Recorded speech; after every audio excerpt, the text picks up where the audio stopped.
Welcome to The Unthinkable. I am Tobias Parker, and I'll be doing something a little different on this one, is I am driving, because I very rarely get time or the space to sit down and actually do a proper recording at home or wherever. But considering I drive a lot these days, I thought I would do a driving talk thing. So, welcome to Drive Talks. On this one, I thought I would talk about some negativity and trying to burden my brain of stuff and talk about it. I have been wondering how my life would have turned out if I'd not been so affected by outside influences and negativity. So, I used to do these podcasts with somebody, which now no longer together. The person I used to do these with, we no longer know each other, so it's just going to be me talking bollocks. But in that relationship, because she was transgender, it brought up a lot of bullshit negativity from family, mainly parents. And so that would always be kind of in my ear about how, like, so just stupidly bigoted or hateful. You know, didn't care to actually get to know the person, just based off of the outside was just, no, this person is not a good person for you, and all this kind of crap. So although I didn't really believe any of that, I think it still had an effect, because I never felt like I was able to fully give myself to the relationship, because there was always that nagging thoughts or nagging kind of feelings of, you know, is it right, is it not right, you know, what the hell's going on? And I believe a lot of that was due to the negative inputs from my mother. Let's face facts, it was mainly from my mother. And so I often wonder, you know, what would life be like if I didn't have that kind of negativity, or if I had been able to stop it in its tracks and just be like, fuck you, shut the fuck up, don't want your negativity. And unfortunately, for financial reasons, I have to live with family, so it's kind of hard to get away from it. You know, you can't have this big massive argument and then still live with the people you're arguing with. It's weird. I don't know. So I never really did too much about it. You know, sometimes I would, you know, stand up and just be like, shut the fuck up, that's not cool, blah blah blah. But never had a long-lasting effect. So yeah, the other day, yeah, that's the problem with Drive Talks. Everybody fucking beeps and wanker. Yeah. So just the other day, it was all raining. I was just standing out the veranda, having some tea, and just thinking about life, and just kind of wondering, you know, where fucking loud engines. Fuck off, you wanker. Okay, I don't think Drive Talks are really going to be an ongoing thing. There's too many wankers and loud cars and things. Anyway, yeah, so standing out there, enjoying the rain. I like the rain. I'm a rainy kind of guy. And I was just thinking, you know, how things could have been different.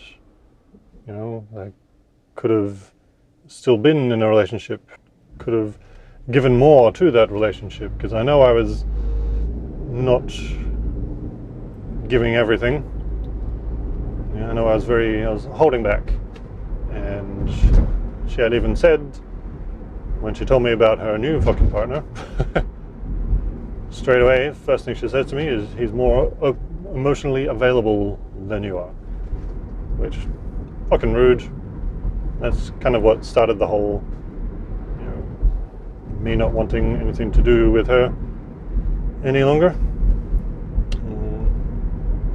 Just felt like she just keeps bringing me down all the time.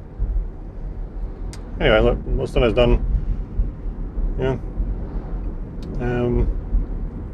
The thing is, when I was not fully emotionally available, so I never felt that I could be. And I think a lot of that does come from the negativity from the family, playing an effect on my thinking mind. But I think also as a general society kind of thing as well, that I've noticed that men are never geared towards being emotionally available. And yeah, so even when we're young men or boys, we are not geared towards showing emotions. I just watched a documentary recently. It was all about how any emotion shown is basically a weakness. And so if you show care or compassion to another male, then it's gay and you're a fag and you're weak and you're a pussy and all this kind of stuff. So I think there's a lot of that as well. And my family have never been very close. I never had such a close connection that would allow me to actually speak freely. And I think a lot of that does play on my adult life. And so in our relationship, it's a lot harder to be emotionally available because I'm always worried about that some backlash. And even with previous partner, I never felt like I could actually say what I was feeling or act appropriately, simply because I never felt like it would be taken seriously. And even just the other day, I had a conversation with my mum, and there was stuff that was bothering me, and I thought, you know what, I'm just going to try, and I'll be, try and be the outspoken, and try and just get it out of my head and talk about it rather than just thinking about it. And she laughed, didn't take it seriously at all. She just chuckled and said I was too sensitive.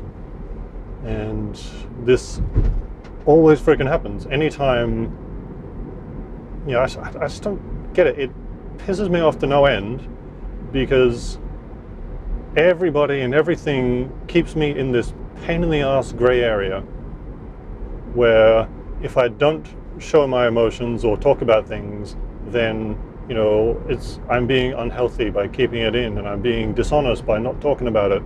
But if I do talk about it, then I'm too sensitive, and no one takes it seriously, and they just kind of laugh at it. And you're just like, well, fuck's sake, what the fuck am I meant to do? What are we meant to do as functioning, attempting to function males in 2023 who are just, there's nowhere to go. You can't go one way or another.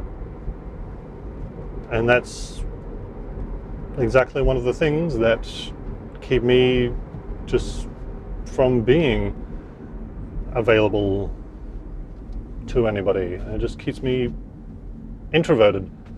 And quite frankly, that pisses me off.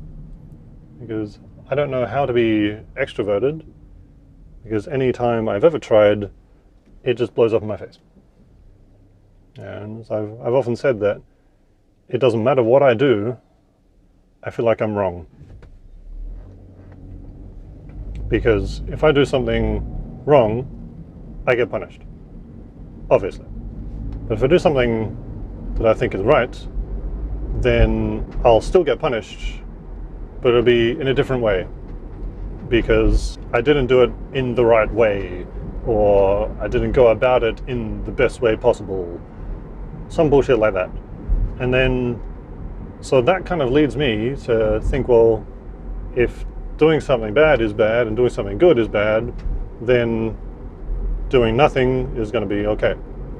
But if you do nothing, people still give me crap because I'm not doing anything. You know?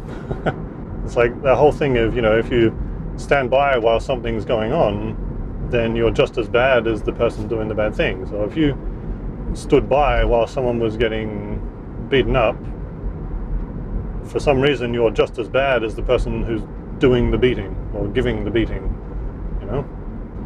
I just want to know what my life would be like if I hadn't let all this negative crap get to me.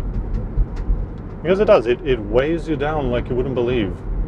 And it's got the, it's like the butterfly effect. You know, you've got something happening, you're getting negativity, and that has like exactly butterfly effect. It's a cascading effect because it seems to translate into other areas of your life. You know, having some amount of negativity in the fact that, you know, you can't be open and you can't be honest, and you feel like you have to be sort of secretive about all your feelings and everything. That plays a role in every single one of your future relationships, whether it be a friendship, and a romantic relationship, or a business relationship, and any kind of work relationship, you know.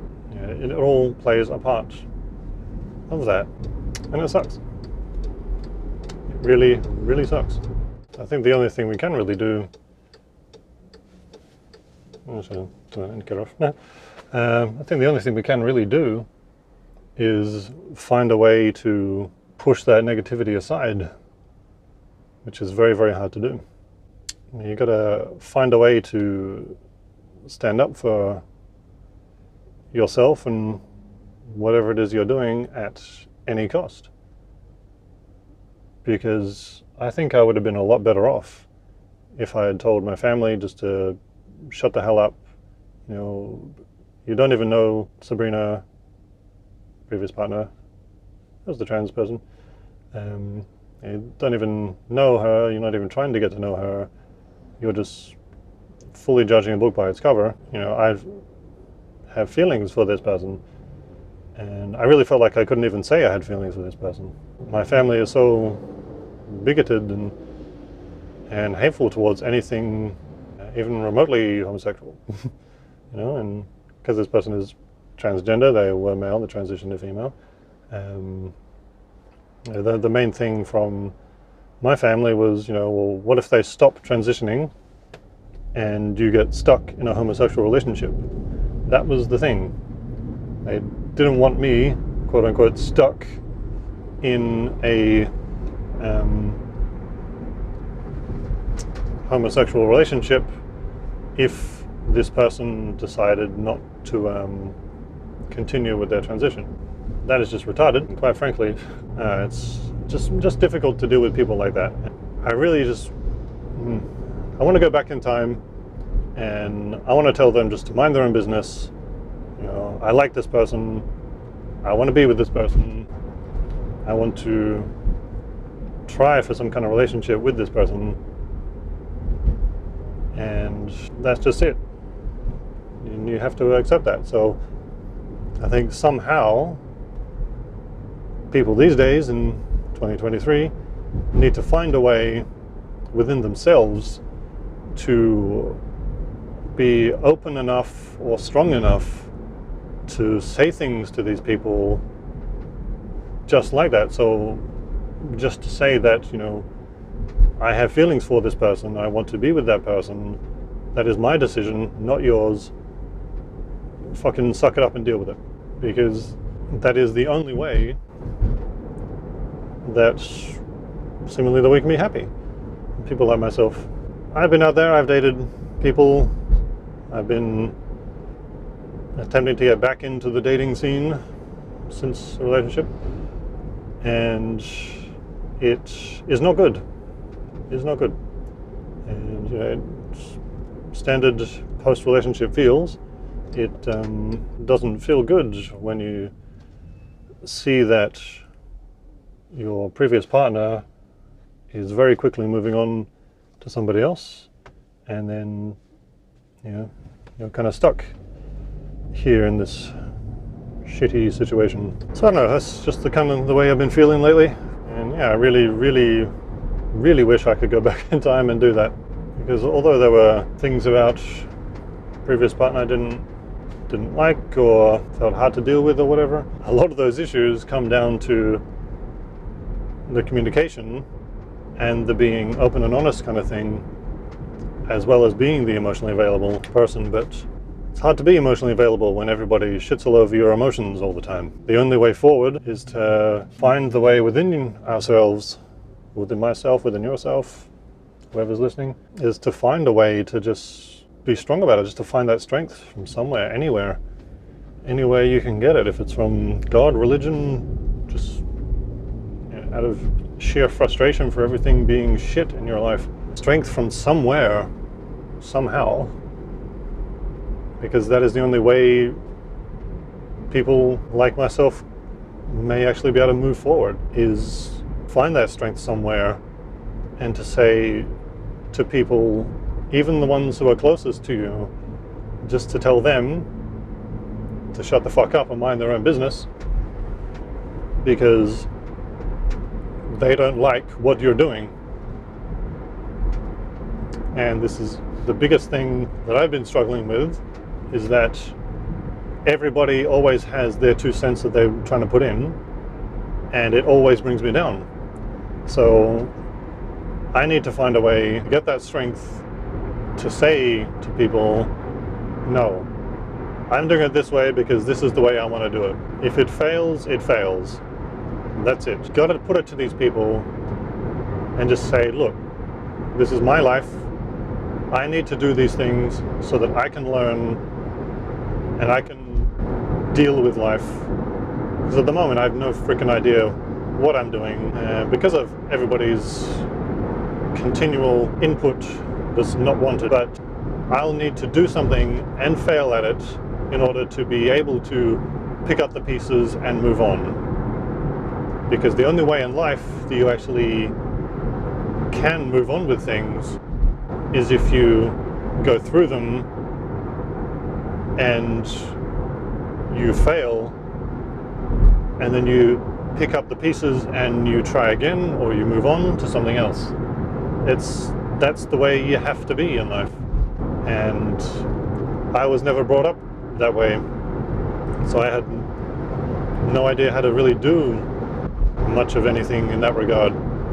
So there has to be a strength somewhere within us that we can say to these people, if I fail, I fail. If I pass, I pass. Really has to be that way. So that's it. I think the only real takeaway from this is finding that strength somewhere, whether it be within God or religion, or, though I'm not really much of a fan of religion, to be honest, but finding a strength somewhere within ourselves, other friendships, maybe from somebody else, wherever you can gain some courage to say to these people, mind your own business, this is my life, I need to do it to make my life better, or I need to pursue a relationship because I like this person, so on and so forth.